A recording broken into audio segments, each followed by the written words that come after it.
Hi viewers, welcome to our channel. ప్రస్తుతం మనతో పాటు ఇమ్మంది రామారావు గారు సీనియర్ జర్నలిస్ట్ ఉన్నారు. వారితో ఒకసారి మాట్లాడదాం. సార్ నమస్కారం సార్. నమస్తే అండి. సార్, అమరావతికి అండ్ చంద్రబాబు నాయుడు గారికి గుడ్ న్యూస్ అని చెప్పేసి ఒక వార్త ప్రచారం జరుగుతుంది సార్. ఏకంగా 3,000 కంపెనీలు పెట్టుబడి పెట్టడానికి సిద్ధంగా ఉన్నాయి, పరుగులు తీస్తున్నాయి, క్యూలో నిల్చున్నాయని చెప్పేసి అంటున్నారు సార్. మరి ఈ వార్తలో నిజమెంతుంది? ఎందుకంటే మనం చూసాం బడ్జెట్లో 15,000 కోట్లు అమరావతికి కేటాయించడంతో ఇప్పుడు ఈ కంపెనీలన్నీ కూడా అమరావతి పైన ఫోకస్ పెట్టాయి అని చెప్పేసి అంటున్నారు. మరి ఈ వార్తల్లో నిజమెంతుంది? ఏ విధంగా చూడొచ్చు? మరి మీరు రెగ్యులర్గా వార్తలు చూసినట్టయితే వాళ్ళు గెలిచిన 10 రోజుల్లోనే అమరావతికి 10 లక్షల కోట్లు సంపద రానున్నదే అని చంద్రబాబు నాయుడు అనౌన్స్ చేశాడు. 10 రోజుల్లోనే, ఇప్పుడుది కాదు, ఇది పాత న్యూసే.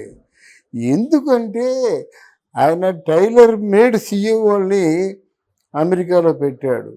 అమెరికాలో అన్ని ప్రాంతాల్లో కూడా చంద్రబాబు నాయుడు గారి తాలూకు స్టూడెంట్స్ ఉన్నారు. Students in the sense discoveries అంటారన్నమాట. అంటే వాళ్ళు టాలెంట్ని కనిపెట్టి అమెరికా పంపించి వాళ్ళు ఎంకరేజ్ చేసిన వ్యక్తి ఎవరైనా ఉన్నారంటే చంద్రబాబు నాయుడు.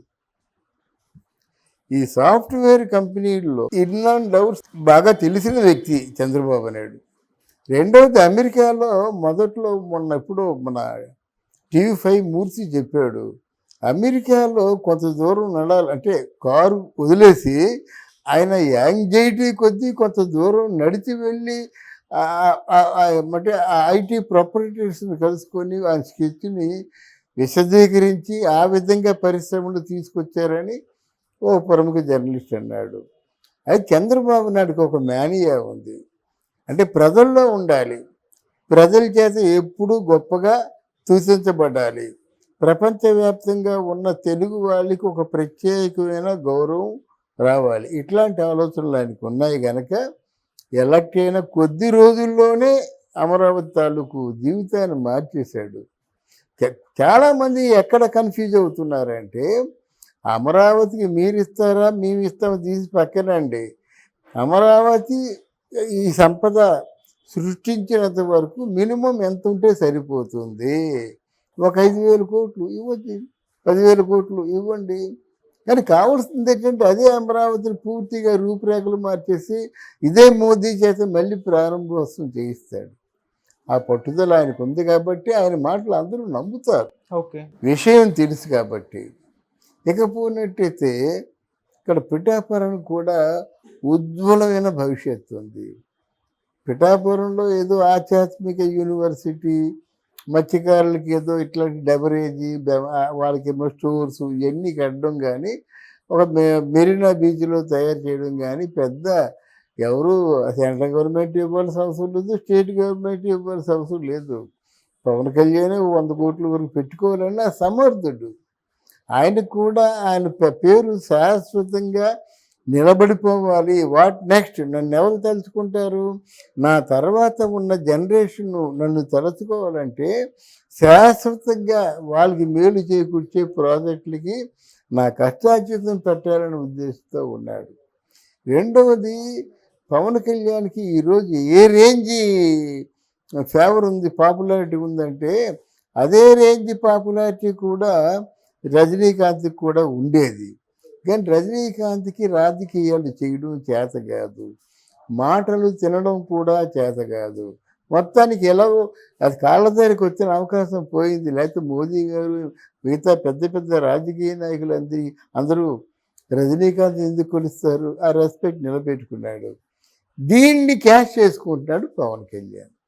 అంటే పాపులారిటీ విదేశాల్లో కూడా ఉంది కనుక మొన్న ఎలక్షన్ టైంలో వచ్చి వాళ్ళ హోటల్ రూములు తీసుకొని 25 కార్లు వాళ్ళకి తిరగమని ఇచ్చి దీనికి అయిన ఖర్చు అంతా వాళ్ళు పెట్టుకొని కొన్ని ఊళ్ళను అడాప్ట్ చేసుకొని మరి చెప్పారు.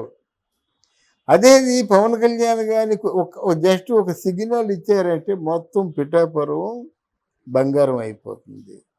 నేను చెప్తున్నాను, రాబోయే రోజుల్లో కాకినాడ కూడా బాగుంటుంది, కానీ కాకినాడని మించిన టౌన్ అయిపోతుంది పిఠాపురం.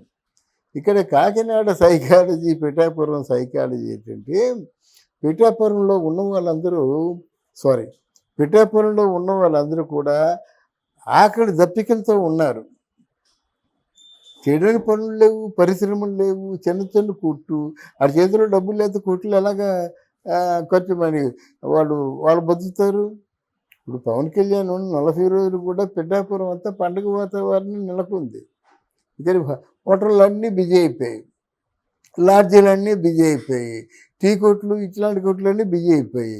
రోజుకో 10,000 అలా సంపాదించుకున్నటువంటి చిన్న బడ్డీ దుకాణాలు కూడా ఉన్నాయి. అంత బాగుంది.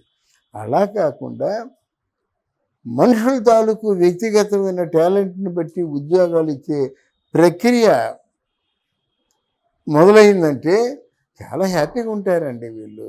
అందుకే చంద్రబాబు నాయుడు తెలివితేటలుగా వాలంటీర్స్ని అందరినీ తీసుకుంటున్నాం. ఎలా తీసుకుంటున్నాము అంటే దిక్కు దివానా లేకుండా తీసుకోము. నీ క్వాలిఫికేషన్ ఏమిటి, నీకు దేంట్లో స్కిల్ ఉంది, నువ్వు దేంట్లో రాణించగలవు, నీ దేంట్లో ప్రొడక్టివిటీ సాధించగలవు, ఇవన్నీ ఆలోచించి తీసుకుంటారు. తీసుకున్నప్పుడు మామూలు అప్రెంటిస్ అంటే అప్రెంటిస్ జీతాలు, తర్వాత వాళ్ళు సస్టైన్ అయినట్లయితే మొత్తం జీతం ఇచ్చి తీసుకుంటారు. అప్పుడు నీ పేదరికం ఎలా ఉంటుందండి? అప్పుడు సపోజ్ ఇప్పుడు మన ఈ పిఠాపురం ఉందనుకోండి, పిఠాపురంలో 1,00,000 మందికి ఉద్యోగాలు మొత్తం మీద ఇవ్వగలిగితే 10-15 లక్షల మంది డిపెండెంట్స్ ఉంటారన్నమాట. వాళ్ళ కోసం మా మెడికల్ స్టోర్స్ కానీ, హాస్పిటల్స్ కానీ, హోటల్స్ కానీ, లాడ్జెస్ కానీ, అంటే ఇది ఇంటూ 10-15 వేసుకోవాలన్నమాట.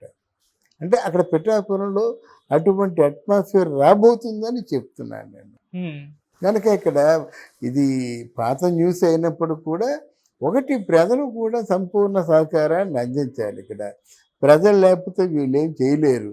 ఇక్కడ ఏమవుతుందంటే ఒకడు శ్రీకారం రాస్తే ఇంకోటి శుభంగా రాస్తున్నాడు, మధ్యలో జర్నీ తృణప్రాయం అవుతుంది. అర్థమైందా?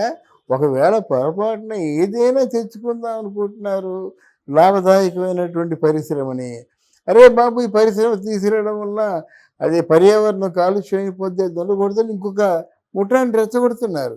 వాళ్ళు ప్లకార్డులు పెట్టుకొని అది ఆపేస్తున్నారు. ఇలా జరగకుండా ఈ పరిశ్రమ వల్ల ఎంతమంది బతుకుతున్నారు, ఇంకా 4 పరిశ్రమలు వస్తే ఎంతమంది జీవనోపాధి కలుగుతుంది. అది మంచి పనే కదా, మన ప్రజలే కదా. ఈరోజు వీళ్ళకి ఓటేశారు, అంతకుముందు మాకే ఓటేశారు కదా. వాళ్ళు ఎవరు ఏం చేసినప్పుడు కూడా ప్రజలు బాగుపడడం కావాలనే ఆలోచనతో ఉంటే ఇలా జరగదు. అవును. ఇవన్నీ జరగాలంటే ప్రజల సహకారం కావాలి. అంతేగాని ఓ బిర్యానీ ప్యాకెట్టు, ఒక క్వార్టర్ మందు ఇచ్చేసి ఒక 500 రూపాయలు ఇచ్చేసి ప్లకార్డులతో వెళ్ళాలంటే 1,90,000 మంది ఉన్నారు. ఈ వాతావరణం ముందు మారాలి. అవును. అదే. Okay, thank you so much. Thank you అమ్మా, థ్యాంక్ యూ వెరీ మచ్.